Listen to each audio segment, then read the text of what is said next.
Halo, salam pemirsa, selamat bergabung dalam perbincangan kami dengan tema Misi Kami untuk Negeri. Di tengah situasi pandemik yang begitu sangat mengganggu semua lini berkehidupan dan yang paling terasa adalah sektor ekonomi, khususnya masyarakat menengah ke bawah. Sehingga Bapak Presiden Joko Widodo memerintahkan jajarannya untuk bekerja ekstra bila perlu 24 jam untuk membantu masyarakat.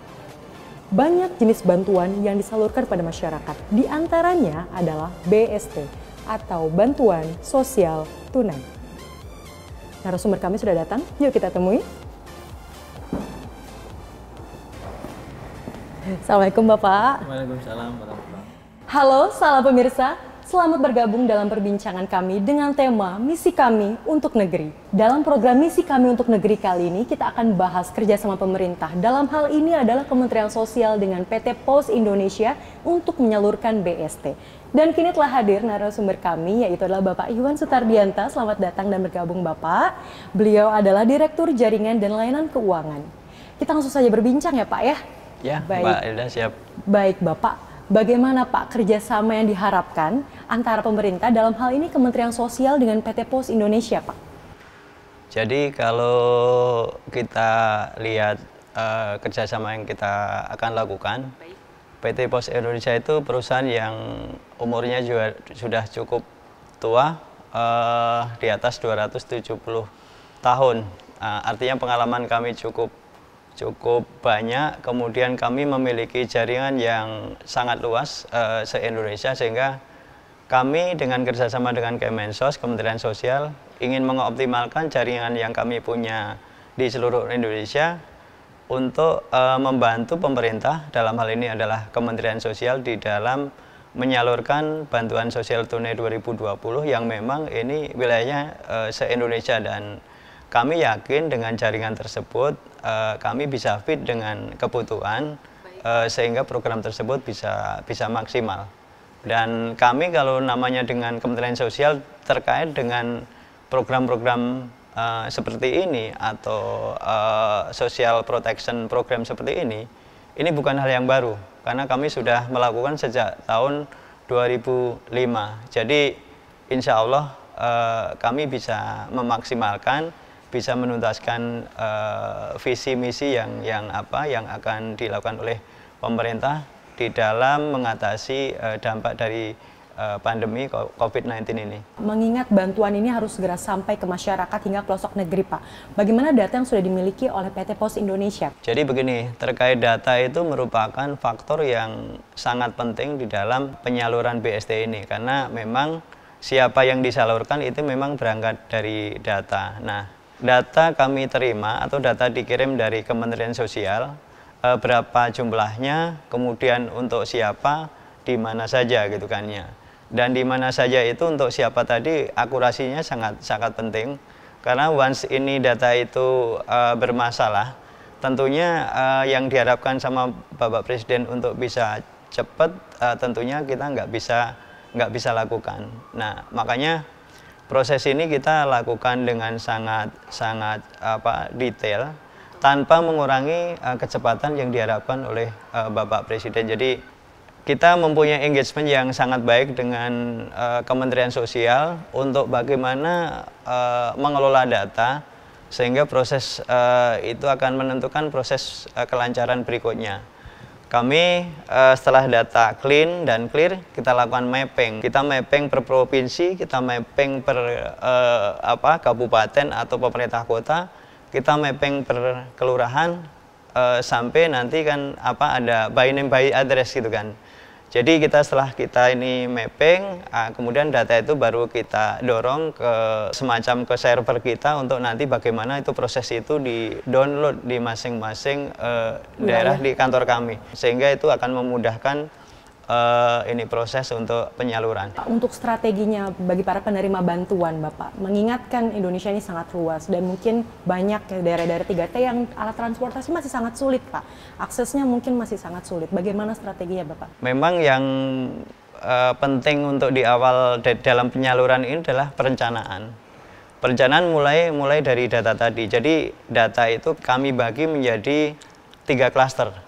Klaster 1, klaster 2, klaster 3. Yang pertama apa Pak? Yang pertama itu yang pada waktu kita punya kantor operasional gitu, kemudian nggak begitu jauh. Katakanlah kita udah siap data, langsung diantar.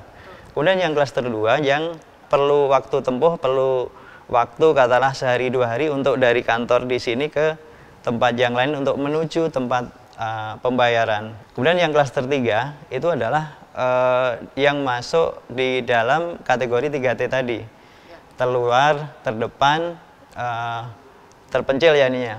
Nah, memang yang jadi challenge kita adalah yang khususnya yang klaster 3. Mengingat sulitnya menuju ke sana aksesnya, dan tetap kita harus juga bicara efisiensi juga gitu kan, karena juga negara juga punya keterbatasan budget juga. Makanya kita untuk yang klaster 3, kita untuk tahap 1, tahap 2, tahap 3 kita usulkan untuk dibayarkan sekaligus. Dan alhamdulillah usulan kami memang disupport penuh sama Pak Menteri Sosial dan jajaran bahwa memang ini kita bisa lakukan sekaligus. Teman-teman di lapangan setelah mempunyai data, itu membuat planning bahwa oh daerah ini kapan akan dibayarkan, daerah ini kapan ini. Nah, untuk menentukan kapan, kita lihat readiness-nya data, kemudian kesiapan juga alat transportasinya, kesiapan tempat atau pihak-pihak yang akan terlibat di dalam proses itu. Mengenai target distribusi BST ini Pak, kapan terselesaikannya Pak? Yang pertama ini kita akan selesaikan di bulan Juli ini, dan mungkin tinggal waktu beberapa hari ini kita soalnya sudah ini ya, yang tahap ketiga juga udah di atas 90%. Ini mungkin tinggal hitungan hari ya untuk kita bisa selesaikan. Wah pemirsa, semakin menarik perbincangan kami, jangan kemana-mana, tetap di Misi Kami untuk Negeri.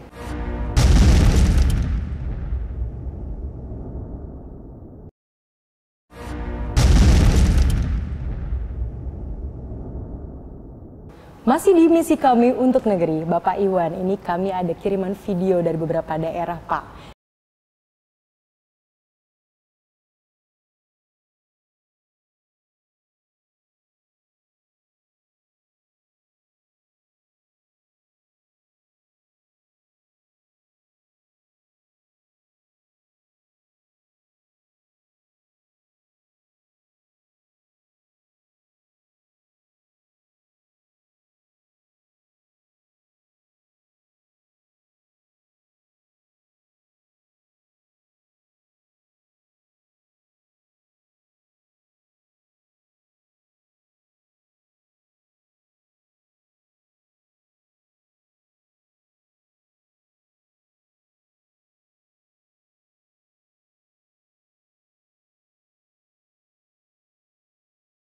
Untuk mempercepat proses penyaluran BLT Desa maupun Bansos Tunai dengan cara menyederhanakan prosedurnya, memotong prosedurnya sehingga masyarakat segera menerima bantuan sosial ini. Wah Bapak, bagaimana dengan video tadi Pak? Strategi yang dilakukan, apalagi Pak Jokowi benar-benar sangat jelas dan lugas memerintahkan agar bantuan segera sampai betul-betul ke masyarakat secara tepat, Pak. Kalau kita lihat dari video kami, tadi yang kita lihat sama-sama, itu merupakan follow up atau tindak lanjut kami untuk mengikuti arahan dari Bapak Presiden bahwa kita harus cepat untuk bagaimana menyampaikan bantuan itu yang memang sudah ditunggu-tunggu oleh masyarakat, dan kami memerintahkan semua jajaran untuk all out, untuk bekerja maksimal, bahkan ada kantor-kantor yang sampai buka 24 jam. Kalau kita lihat dari video tadi, terus terang saya bangga dan merinding sekali. Betul. Karena tim kami seolah-olah kemudian sudah kehilangan rasa takut lagi. Semangatnya luar biasa untuk menyalurkan bantuan yang penuh tantangan. Bayangkan ada daerah-daerah yang di 3T itu sampai harus nyeberang lautan lepas sampai 9 jam nyeberang sungai, kemudian melewati jalan yang sulit sekali gitu kan. Kondisi Covid, kondisi cuaca, kondisi mereka lakukan itu gitu kan. Melihat video tadi ya Pak, secara transportasinya sangat sulit. Kadang-kadang mungkin tidak sebanding ya Pak, bantuan yang disampaikan dengan biaya transportasi untuk penyampaiannya. Bagaimana Pak? Ya, kami melihatnya itu seluruh daerah di Indonesia itu sebagai one nation gitu kan. Yang kami nggak ngelihat, oh ini daerah ini rugi, kita nggak sebanding, kita nggak lakukan itu. Tapi prinsip kami adalah bagaimana misi ini bisa selesai. Ya, kalau prinsip biayanya kami pasti bisa cross selling dari tempat lain yang kami efisienkan, kemudian kita alokasikan ke sini gitu kan. Makin kagum ya pemirsa dengan perjuangan PT Pos Indonesia untuk menyampaikan bantuan sosial tunai. Nah kemudian Bapak ada anggaran cadangan khusus nggak Pak untuk menyampaikan bantuan tersebut? Anggaran cadangan khusus ada tentunya tadi untuk daerah-daerah yang 3T tadi. Sama memang kita menyalurkan bansos tunai 2020 ini berbeda dengan waktu-waktu dulu. Kalau dulu kita menyalurkan dalam kondisi normal, sekarang dalam kondisi ada COVID-19, sehingga kita harus juga proteksi pegawai kami juga dengan pelindung ini ya. Paling enggak budget kita yang kita backup khusus untuk memenuhi prinsip social distancing, untuk melindungi karyawan kami yang harus melakukan itu di tengah kondisi PSBB dan sebagainya gitu kan. Dan yang satu lagi adalah untuk backup untuk daerah-daerah yang memang 3T tadi. Kita harus bicara mengenai mungkin dedicated untuk kita nyewa kapal atau nyewa transportasi yang lain itu kan ini ya. Kemudian secara transportasi yang terbatas, yang sulit, apakah ada teknologi khusus Pak yang dilakukan oleh PT Pos Indonesia untuk menyampaikan bantuan sosial tunai? Salah satu kata kunci yang penting di dalam penyaluran program seperti ini adalah accountability. Kami harus bertanggung jawab dana triliunan yang kita salurkan kepada siapa, apakah memang kepada yang berhak atau tidak. Makanya kami bangun teknologi di belakangnya untuk proses ini. Kalau khalayak melihatnya bahwa kami hanya bagi uang tunai kepada semua penerima BST atau kepada KPM, tetapi kami harus juga menyiapkan teknologi karena kami juga harus bertanggung jawab tadi kan. Jadi teknologinya kami bangun. Jadi pada waktu kita terima data dari Kemensos, kita buatin rekening.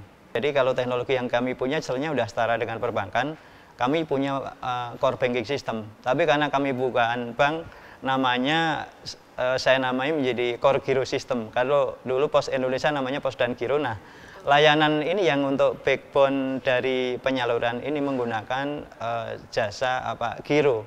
Jadi giro itu seperti akun perbankan. Kami punya nanti setiap penerima BST itu kita buatin rekening. Kemudian nanti dari rekening itu kita buatin semacam cek gitu ya. Cek itu nanti kita tuangkan dalam undangan diberikan kepada penerima KPM. Nah, dengan undangan itu dibawa ke tempat pembayaran. Nah, ini kemudian dari undangan itu kemudian di-scan. Di situ nanti ada QR-nya. Kemudian nanti data itu naik untuk membuat bahwa status terbayar. Pada saat yang sama kita buatin juga dashboard untuk memantau hari ini berapa terbayarkan. Dari situ accountability mau dilihat, Provinsi Yogyakarta atau Jawa Tengah berapa, Kabupaten Sleman berapa, kelurahan, kecamatan ini berapa, kelurahan ini berapa. Bahkan kalau mau lihat by name by address, tanggal berapa, jam berapa, di mana, dan fotonya juga ada. Ini penting untuk accountability dan transparansi. Dengan teknologi tersebut Bapak, apakah masih akan terus berlanjut setelah keadaan COVID-19 ini Pak? Kami akan lanjutkan dan kami mempersiapkan yang namanya teknologi itu prinsipnya kalau menurut saya memang harus one step ahead bahwa nanti bisnisnya kemana. Jadi kami udah menyiapkan untuk terkait untuk bagaimana kita bekerja sama dengan sektor government atau dengan private. Tapi kami memang lebih fokus ke yang menengah ke bawah. Jadi kaitannya dengan ini misalkan dengan model bantuan sosial ini. Kalau saya lihat dari yang dipunyai oleh Kementerian Sosial, itu kan ada yang sifatnya karena ada dampak dampak bencana, dampak COVID, tapi ada sifatnya yang juga sifatnya reguler gitu kan. Reguler pada waktu untuk mengentaskan kemiskinan diberikan suatu bantuan, kemudian dibuatin semacam usaha kecil bersama. Nah, kami juga akan support program-program seperti itu. Luar biasa, Bapak. Baik, kita akan lanjut lagi pemirsa dengan pembahasan mengenai seputar bantuan sosial tunai. Jangan kemana-mana, tetap di Misi Kami untuk Negeri.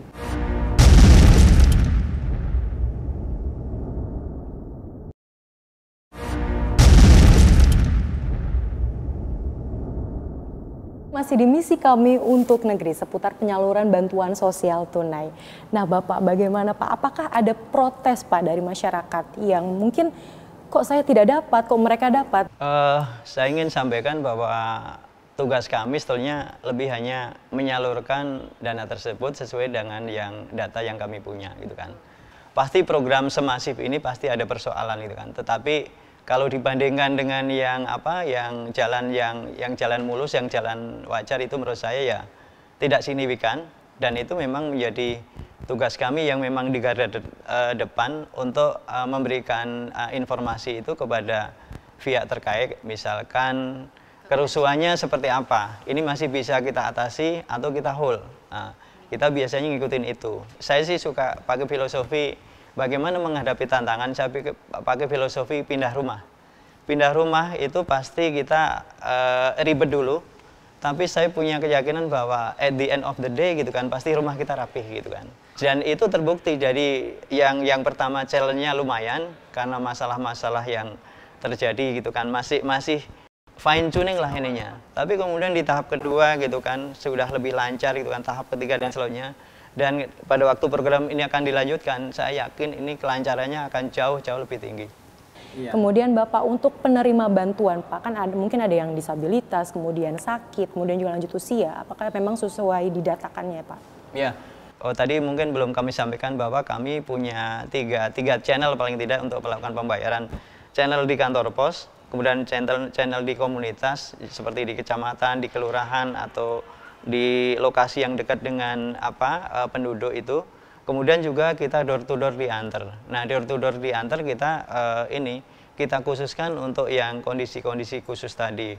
Ada beberapa kondisi yang pada waktu pembayaran pertama kita memang kadang-kadang data kan nggak bicara mengenai orangnya seperti apa. Saya juga minta jajaran kami untuk mencatat orang-orang yang seperti itu tadi, untuk next payment, next penyaluran harus kita antar gitu kan. Jadi kita semakin tahap ke sini kita mappingnya lebih rapi lagi, mana yang memang kita bisa bayarkan dipanggil, mana yang memang kami harus antar secara door to door itu kan. Baik Bapak, kemudian Bapak masih ada video lagi.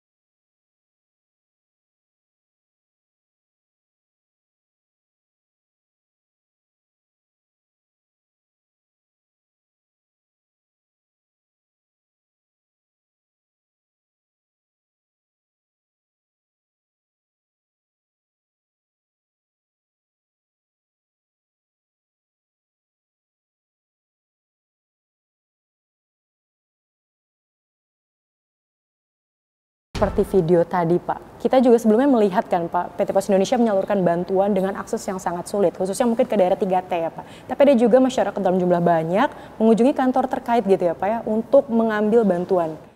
Sebetulnya untuk penyaluran ini di tiap kantor atau tiap titik bayar selalu melihat bahwa kira-kira berapa KPM yang harus kita bayarkan. Kemudian kita menyediakan resource yang memadai terkait dengan jumlah KPM tersebut, dan kita membuat penjadwalan supaya memang prinsip-prinsip social distancing tadi bisa kita jagain.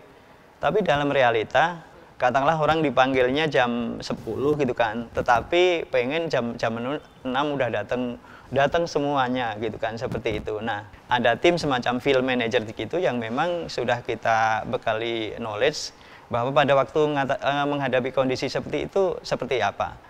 Paling tidak pertama kita bekerja sama dengan aparat keamanan, apakah itu Satpam atau mungkin Kepolisian atau Satpol PP atau mungkin Karang Taruna, untuk membantu mengurai itu. Pada saat yang sama kemudian nggak lama kita biasanya membuka channel pembayaran yang baru. Prinsip bahwa pembayaran atau kejadian suatu hari itu selalu kita tidak hanya membayarkan saja, tetapi ada supervisor kami yang memang melihat bagaimana hari itu dan bagaimana improve ke depan supaya memang prinsip social distancing tadi tetap betul-betul bisa penuhi. Ada pesan atau tidak pada masyarakat, khususnya masyarakat penerima bantuan sosial tunai tersebut Pak?